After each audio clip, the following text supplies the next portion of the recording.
Nuevamente, bienvenidos.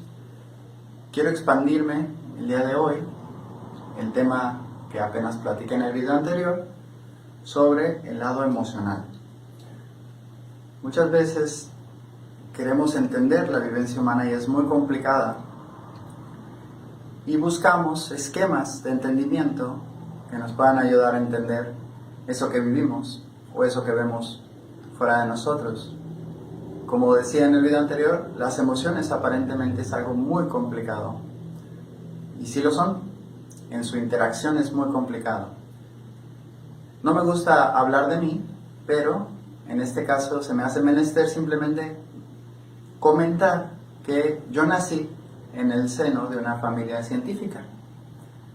Entonces, estoy entrenado desde pequeño para buscar la verdad, no desde una creencia que puede uno leer en un libro, sino desde la corroboración de una teoría, que eso es una creencia, vista en el mundo, aplicada, repetible, experimentalmente.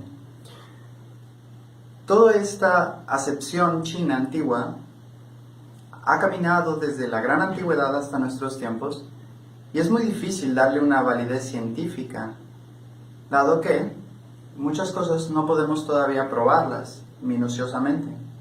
Sin embargo, algo que es muy bello de esta medicina es que se prueba en la práctica.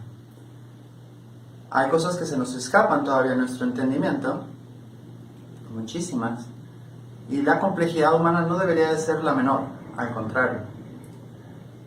Los antiguos decían que nosotros éramos la joya de todo lo que existe, y al mismo tiempo que éramos las pulgas. Eso lo voy a comentar en un breve video más adelante.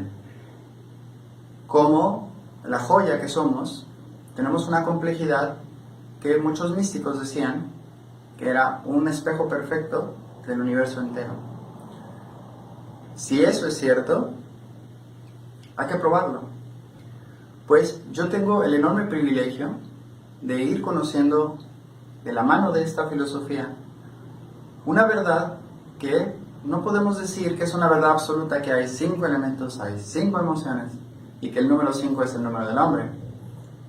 Aunque, si nos ponemos como el hombre de Vitruvio, parecemos una estrella de 5 picos.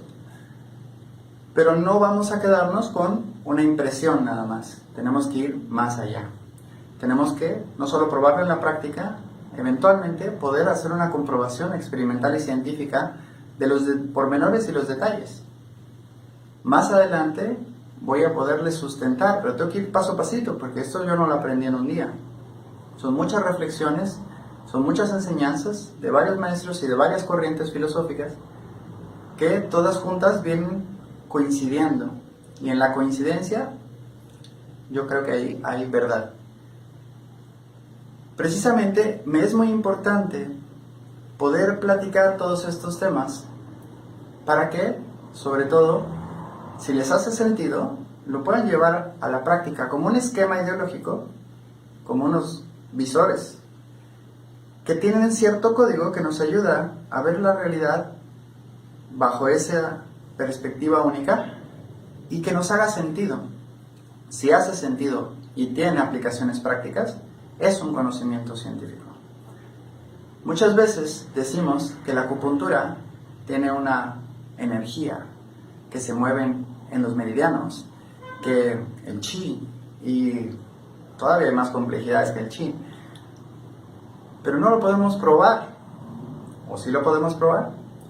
Bueno, yo creo que la humanidad entera está esperando muchas de estas enigmas porque enriquecen mucho la vida, pero no podemos ir comprando paradigmas. Precisamente la parte de las emociones nos podemos hacer bolas. ¿Por qué? Porque científicamente solo podemos probar que el amor son una serie de neurotransmisores que nos hacen sentir que estamos extasiados y felices. Y la depresión son otra serie de mecanismos biológicos. Y el miedo son otros neurotransmisores y mecanismos biológicos. Bueno, yo nada más quiero compartir y queda a todos ustedes científicos también, para que cada quien le dé la validez correcta. yo atestiguo que no solo la óptica y la filosofía dan muchos resultados, no sabemos todavía los pormenores, más adelante platicaré los pormenores científicos que sí se saben, pero funciona. Algo que quiero comentar sobre el asunto de las emociones es muy especial, y es que las emociones trabajan de ida y vuelta. Si yo tengo una tristeza, esa tristeza va a utilizar ciertas partes de mi organismo para poderse manifestar. Los plexos correspondientes nerviosos a los pulmones, que además tienen dermatomas o caminos nerviosos, principalmente en los brazos, pues a eso le llamaron los antiguos el meridiano de pulmón. Todavía no nos ponemos de acuerdo si son paquetes neurovasculares, como dice el doctor Alcocer, venas, nervios, o son canales linfáticos. Hay quien dice que son las membranas musculares. Tal vez incluso si es una energía que no podemos palpar, y todas estas estructuras solamente hacen eco de esa energía. Bueno, hay que tener la mente abierta para tratar de entender, pero no desde un falso misticismo, sino desde la evidencia. Precisamente, tomando el ejemplo de la tristeza y del meridiano de pulmón, va todo el brazo y todos los meridianos tienen su correspondiente yin y yang. Y completamos con un meridiano que llega del cielo a la tierra, que también tiene un yin y yang. Total, 12 meridianos, 12 signos del zodiaco. No creo que sea casualidad. Todo esto se sabía en la antigüedad. Pero no es nada más, vamos a ver mi astrología y a ver si me van a robar a mi marido. Son cosas a veces muy ridículas cuando vemos la astrología como un conocimiento tan superfluo. Es más bien un entendimiento cósmico que nos ayuda a entender nuestra posición en una totalidad. Pues de esos 12 pares de energéticos en el cuerpo, se asume que uno de ellos, con su dualidad, es pulmón, y su otra contraparte, su lado manifiesto, es intestino grueso. Muy interesante. Hay muchas conexiones filosóficas y orgánicas que se pueden hacer ahí. A lo que voy con toda esta plática es, para que yo pueda sentir la tristeza, se va a utilizar ese canal energético. Va a haber disparos eléctricos en esos meridianos. Y muchas veces, si yo tengo un estado de shock a través de una tristeza, esa información va a quedar guardada en ciertas partes, en ciertos tejidos, en ciertos nervios. Va a dilatar ciertas venas. ¿Cómo puedo explicar que esto suceda? Bueno, una explicación es el gasto de energía. Si nada más fuéramos plantas, no tendríamos emociones, porque no tendríamos una capacidad de percibir el entorno y de reaccionar desde nuestra individualidad al entorno. No tendríamos un sistema nervioso. Entonces simplemente nos dedicaríamos a desarrollarnos felizmente como los árboles lo hacen. No tendríamos tribulaciones. Solo conoceríamos el estrés. El estrés vendría siendo una carga energética mayor a nuestras capacidades. Nada más. Hoy en día asociamos mucho el estrés y las emociones, pero tal vez no es lo mismo o son concomitantes. Precisamente, los animales y los humanos que ya tenemos un sistema nervioso, para poder usar este sistema nervioso tenemos que alimentar el sistema nervioso. Hoy sabemos que el órgano que más come azúcares, por ejemplo, es el cerebro. Pero el cerebro no es nada más la masa encefálica. El cerebro también está distribuido como sistema nervioso en todo el cuerpo. Particularmente la piel es el sistema nervioso. Si los nervios son como troncos en un árbol, la piel son como las hojas, es como el follaje. Estamos totalmente tupidos de un sistema nervioso. Es por esto que a través de la piel podemos interferir en todo el sistema nervioso y llegar incluso adentro del cerebro a hacer estímulos regularizantes. Este sistema nervioso se alimenta también, así como el cerebro se alimenta de las arterias que llegan principalmente desde el corazón, llegan a alimentar, dándole prioridad alimenticia siempre al cerebro, pues también nuestro cuerpo prefiere alimentar a su sistema nervioso. a veces en detrimento de sus tejidos, de sus músculos.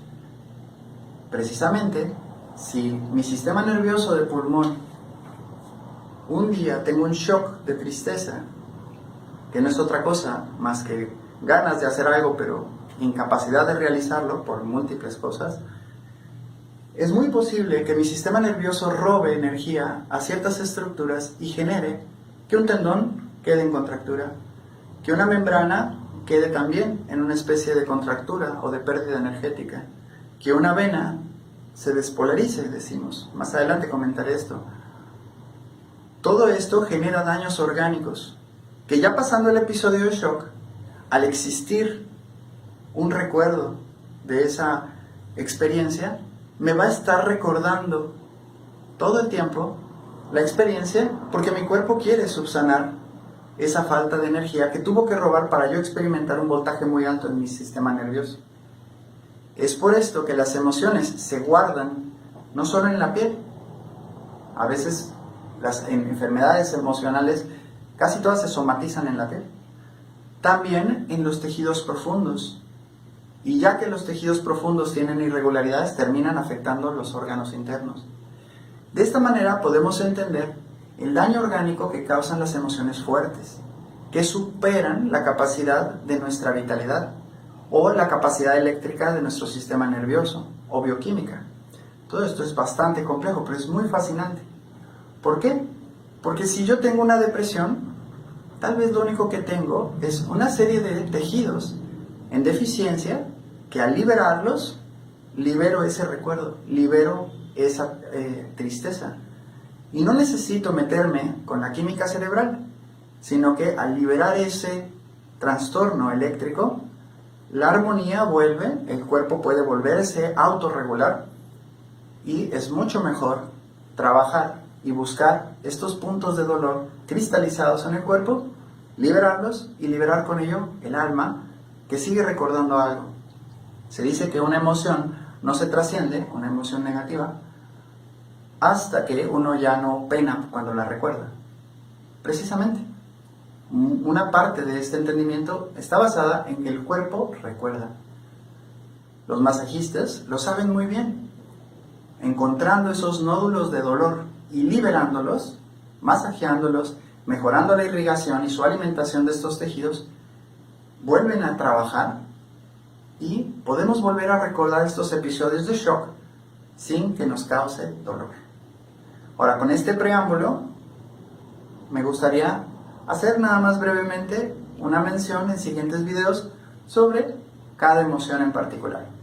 Pero también con esto le muestro que la medicina china, aunque parece una medicina mística, si la ponemos a prueba, abrimos nuestra mente y nuestro corazón a un conocimiento ancestral, nos daremos cuenta que así como la medicina china, casi todas las corrientes ancestrales tienen algo de verdad, solo que estaba escondido en unas alegorías, en unos cuentos.